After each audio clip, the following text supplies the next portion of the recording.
mo? Nakausap mo ba siya? Okay.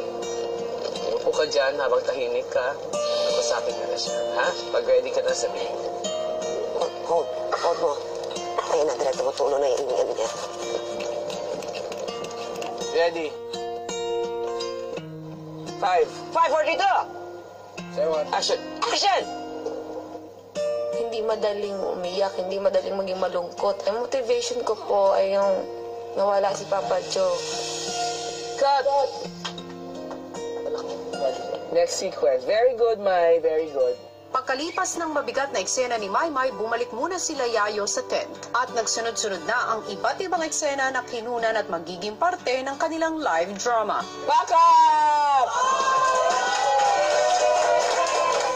Naging puno nga ng hamon ang unang araw ng taping ng ating teen housemates para sa mga eksena na bahagi pa rin sa kauna-unahang live drama sa television na magaganap bukas. Paano nga kaya magiging performance ng housemates kung wala ng cut, wala ng take two at live na live silang aarte sa harap ng kamera?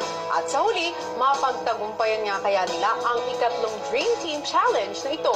Lahat ng yan pakaabangan bukas live na live dito pa rin sa nag-iisang teleserye ng totoong buhay, ang Pinoy Big Brother Lucky Season 7 Dream Team.